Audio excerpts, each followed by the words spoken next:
Hey guys. Okay, so I'm going to do a super simple, easy, quick review of what prefixes and suffixes are. So hopefully that will help you with today's work. Um, and so I'm going to use my quick little board here, prefixes and suffixes. We've done these before, but if you remember, a prefix is a small part of a word that comes on the front of a base word, and suffixes are small portions of words that go on the end of a word. They don't actually can't stand alone as words themselves, but they help add meaning to a base word. So, for example, we've done this before where maybe, let me think, we have tie, the word like you tie your shoes, right?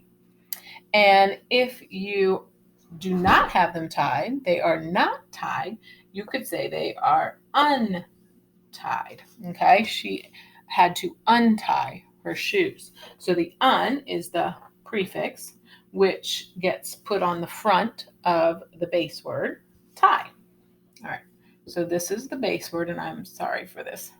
I need an easel, so I apologize for that. All right, now a suffix goes on the end. So let's say our base word is wonder, like I wonder when the sun will come out. Okay, there's our word wonder. And if something was full of wonder, then it would be wonderful, full of wonder. Okay, all right, so those are our prefixes and our suffixes. All right, this pen's not doing so hot, so let me see if I can get a better color for you. Let's try the red. All right, so some of our more known prefixes that we kind of need to know in third grade are un, of course. We've got pre. Okay. We have re, like if you rerun something, like if a show is a rerun, it's run again. What about, well, we've got the un. What about miss? Like misinformation, not the right information. All right, so these are a few of our prefixes that we might need to know. Un, pre, re, miss. There's dis, ir. We learned biography when we did our biography in our autobiography unit. So bio, of course, means life. Auto means self. So if it's autobiography, it would mean about one's self. All right, and then so suffixes, some of the ones that we might need to know are full, which we talked about with wonder. You might also be very familiar with less. Okay, maybe able.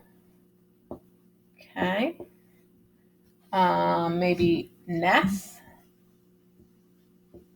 These are some examples, like the state of being, like sadness, the state of being sad. All right, now let me do one thing I do want to kind of point out. There are some tricks to this. So if you have ly, that might mean in a way, right? Like lonely, in a lone way. So in a way that you're by yourself, a lonely. But that's different from lonely. I don't really love this pen. I'm not really able to write real well. Okay, so lonely is different from fly, for example. They both have ly, but if you were to cover up the ly here, you just have the letter F, right? Or if you cover up that, you just have the ly. This doesn't mean it in an F way, right? But if you cover up the ly, the base word here, that ly, that suffix, means in a lone way. Okay, so it does add meaning to the base word. In this case, the ly does not add meaning to that letter F. So you got to be careful about the endings and making sure that they are really suffixes or really just part of the word. So you need to be careful with that. Okay, well, hopefully that helped remind you a little bit. Sorry for I need to get better markers. need more better supplies. All right, so happy working today. We're almost there. It's Thursday and you're almost to Friday, and then you get your weekend again. All right, bye guys.